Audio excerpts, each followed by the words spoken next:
मंदिर के घंटियों के आवाज दूर दूर तक सुनाई दे रही थी। भोर की खूबसूरती और मंदिर से आती घंटियों के आवाज के साथ हर हर महादेव का उद्घोष वहां के माहौल को और भी मनमोहक बना रहा था। वहीं इस वक्त क्षिप्रा नदी के तट पर बैठी एक लड़की सुबह के खूबसूरती को निहार रही थी। सुबह के लालिमा में उसका दूर जैसा बेदाग गोरा रंग और भी निखर रहा था। उसकी काली झील सी बड़ी बड़ी आंखें, सुर्ख गुलाबी होंठ और लंबे काले खूबसूरत बाल जो हवा के झोंके से उसके चेहरे पर बार बार आ रहे थे। ये लड़की थी माही, एकदम निश्चल, मासूम और दुनिया के हर छल कपट से अनजान। माही बिना कोई मेकअप के हल्के पीले रंग के अनारकली सूट में इतनी प्यारी लग रही थी कि किसी का भी ध्यान अपनी ओर खींच सकती थी। मंदिर की आरती के बाद क्षिप्रा नदी के किनारे बैठकर कुछ वक्त बिताना और उगते सूरज के खूबसूरत नज़ारे को देखना ये उसका रोज का रूटीन था। माही सुबह के उस खूबसूरती में खोई हुई थी। तभी किसी ने पीछे से आवाज दी, माही बिटिया यही बैठी रहोगी या घर भी चलना है? माही ने पलट कर देखा और उसके चेहरे पर बड़ी सी मुस्कान आ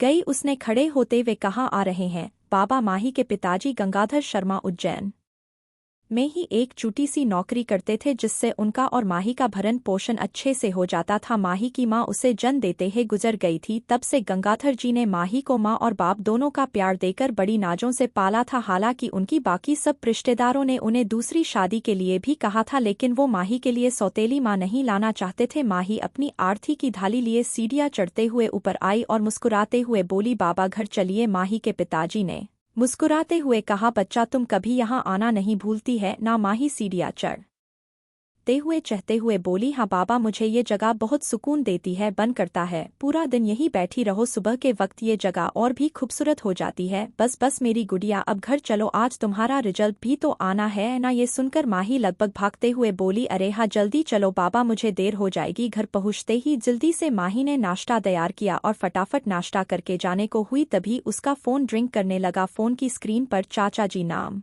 लिखा हुआ था। नाम पढ़ते ही माही ने चिल्लाकर अपने बाबा को बुलाया, बाबा जल्दी आए, चाचा जी का फोन आया है। माही के चाचा जी महेश चंद्र शर्मा का नाम इंदौर शहर के बड़े बिजनेसमैन में शुमार था। उनके परिवार में बस उनकी पत्नी निर्मला देवी और उनकी बेटी सारिका थी। माही से 4 साल बड़ी सारिका माही को बहुत प्यार करती थी और उसके लिए हमेशा प्रोटेक्टिव भी रहती थी। उसकी करीब करीब रोज ही माही से बात होती रहती थी। माही अपने माँ बाप की शादी के 10 साल बाद काफी मन्नतों से हुई थी, इसलिए वो सबकी लाडली थी। महेश चंद्र और उनका परिवार हमेशा चाहता था कि गंगाधर और माही दोनों उनके पास आकर रहे, लेकिन गंगाधर कभी उज्जैन को छोड़कर जाना ही नहीं चाहते थे जब तक उसके बाबा आते। माही फोन उठाकर बोली, नमस्ते चाचा जी, कैसे हैं आप? आज बड़े दिनों बाद आपको अपने गुड़िया की याद आई। महेश जी धीरे से हंसते हुए बोला, अरे मेरी गुड़िया, तुम्हें तो हम रोज याद करते हैं, तुम तो हम सबकी जान हो, तुम्हें हम भूल सकते हैं क्या? वैसे आज तुम्हारा रिजल्ट आने वाला है न, उसके लिए बेस्ट ऑफ लक। माही ने मी बड़े प्यार से जवाब देते हुए कहा, धन्यवाद चाचा जी। अच्छा आप बाबा से बात कीजिए, मुझे देर हो रही है, मैं वापस आकर आपसे बात करती हूँ। ये कहकर माही ने फोन गंगाधर जी को पकड़ा दिया और भागते हुए बाहर चली गई। पीछे से गंगाधर जी आवाज देते हुए बोले, अरे बिटिया ध्यान से, लेकिन तब तक माही घर से बाहर चली गई थी। गंगाधर जी ने फोन कान पर रखकर मुस्कुराते हुए बोले, कैसे हूँ महेश? महेश जी ने भी जवाब में कहा, सब अच्छा है भैया, आपका आशीर्वाद है। फिर कुछ सोचते हुए उन्होंने आगे कहा, भैया फिर आपने क्या सोचा है? गंगाधर ने हैरानी से पूछा, किस बारे में? महेश ने कहा, आपके और माही के यहाँ इंदौर आने के बारे में क्या सोचा है? गंगाधर याद करते हुए बोले, ओ वो नहीं महेश, मैं उज्जैन को छोड़कर कहीं नहीं जाऊंगा। यहाँ मेरी सुमित्रा की यादें बसती हैं, पर अब मैं चाहता हूँ कि तुम माही को अपने साथ ले जाओ। महेश परेशानी जताते हुए बोले, पर भैया माही आपके बगैर यहाँ आने के लिए राजी होगी क्या? गंगाधर उन्हें समझाते हुए बोले, तुम उसकी चिंता मत करो, मैं उससे समझा दूंगा, तुम 3 दिन बाद आकर उससे ले जाना। ये सुनकर महेश ने कहा, ठीक है भैया, जैसा आप कहें, मैं 3 दिन बाद माही को लेने उज्जैन आ रहा हूँ, आप अपना ख्याल रखेगा। गंगाधर ने कहा, ठीक है। ये कहकर गंगाधर ने फोन काट दिया, लेकिन अब उनकी आंखों में नमी थी, क्योंकि जब से माही पैदा हुई थी उन्होंने एक भी दिन उससे अपने आप से दूर नहीं किया था। लेकिन अब दिल पर पत्थर रखकर उन्हें माही को अपने आप से दूर करना पड़ रहा था। अब उनके मन में सिर्फ यही उतलपुतल हो रही थी कि वो माही को इंदौर जाने के लिए कैसे मनाएं, इसलिए अब वो बेचैनी से माही के वापस आने का इंतजार कर रहे थे। दोपहर 11 बजे माही दौड़ते हुए आई और अपने बाबा को पकड़ने लगी। बाबा बामा कहा है आप किचन से? गंगाधर हंसते हुए बाहर आकर बोले मतलब मेरी गुड़िया ने इस साल भी टॉप किया है। उन्हें देखते ही माही आकर अपने बाबा के गले लग गई और उनसे पूछने लगी आपको कैसे पता? गंगाधर ने खुश होते हुए कहा अरे मेरी गुड़िया तुम्हारे खुशी देखकर ही मैं समझ गया था। यह कहते हुए जैसे ही उनकी नज़र माही के हाथों में पकड़ी ट्रॉफी पर गई तो उससे ट्रॉफी लेकर अपनी पत्नी सुमित्रा की तस्वीर के सामने रख दी और तस्वीर को देखते हुए कहा देखो सुमित्रा, आज हमारी गुड़िया ने फिर से हमारा नाम रोशन कर दिया। हमारी गुड़िया को अपना आशीर्वाद दो जिससे ये आगे भी ऐसे ही सफलता पाती रहे। ये कहते हुए गंगाधर जी की आंखें नम हो गई। अपने बाबा को यूं इमोशन होते दे माही फिर से अपने बाबा के गले लगते हुए बोली बाबा आपको पता है ना मैं आपको ऐसे रोते हुए नहीं देख सकती। उसकी बात सुनकर गंगाधर जी ने अपने आप को संभालते हुए कहा अब चलो जल्दी से हाथ मुंह धो लो, मैं जल्दी से खाना लगाता हूँ। आज मैंने तुम्हारी पसंद का मूंग दाल का हलवा बनाया है। आज गंगाधर जी अपने ऑफिस से छुट्टी ली थी ताकि माही के साथ वो पूरा दिन बिता सके। वही मूंग दाल के हलवे का सुनकर माही खुश होते हुए बोली अरे वाह बाबा, मूंग दाल का हलवा वो भी आपके हाथ का। आज के खाने में तो मज़ा ही आ जाएगा, मैं बस अभी हाथ धोकर आते हुए कहकर वो जल्दी से अपने रूम में चली गए। तब तक गंगाधर जी ने डाइनिंग टेबल पर खाना लगा दिया और माही के आते ही पहले उसे खाना सर्व किया और खुद उसे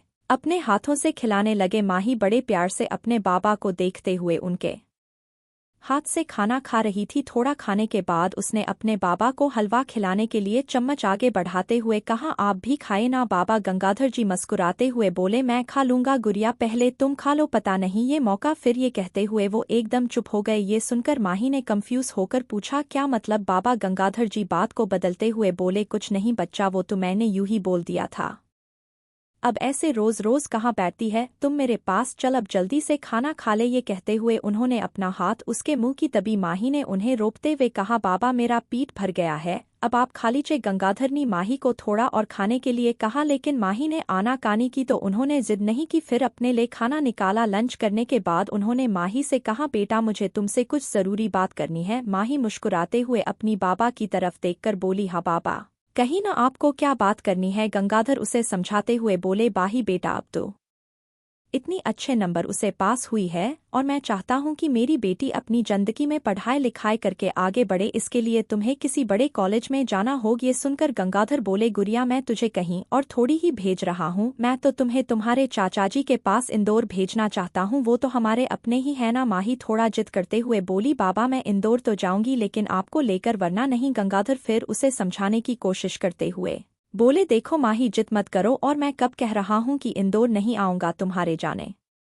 के कुछ दिन बाद ही मैं भी आ जाऊंगा। और बेटा क्या तू मेरी इतनी सी बात नहीं मानेगी? कुछ ही दिनों की तो बात है। ये कहते हुए गंगाधर ने पोड़ा मुंह बना लिया जैसे वो उससे नाराज हो। फिर गंगाधर ने माही की ओर देखते हुए अपने मन में कहा सॉरी गुड़िया, तेरी बाबा ने तुझसे जकड़ सकती लेकिन आप वहां आएंगे ना? गंगाधर मुस्कुराते हुए बोले हाँ मेरी गुड़िया, मैं जरूर आऊंगा। क्या मैं अपनी गुड़िया से ज्यादा दिन दूर रह सकता हूँ? और ये कहते हुए उन्होंने माही को गले से लगा लिया। फिर उससे कहा चलो अब माही ये सोचकर काफी खुश थी कि अब वो और उसके बाबा इंदौर में सबके साथ रहेंगे। लेकिन दूसरी तरफ गंगाधर अपनी पत्नी सुमित्रा की तस्वीर के सामने आंखों में आंसू लिए खड़े थे। उन्होंने तस्वीर से बातें करते हुए भरे गले से कहा सुमी, आज मैंने अपनी गुड़िया से पहली बात झूठ बोला लेकिन मेरी मजबूरी थी, तुम तो सब जानती हो, उसके लिए मुझे ये फैसला लेना ही था। कई बार माँ बाप को अपने बच्चों की भलाई के लिए कुछ कठोर फैसले लेने पड़ते हैं जो उस वक्त तो बच्चों को पसंद नहीं आते, लेकिन एक वक्त के बाद वही फैसले बच्चों के फ्यूचर के लिए सही साबित होते हैं।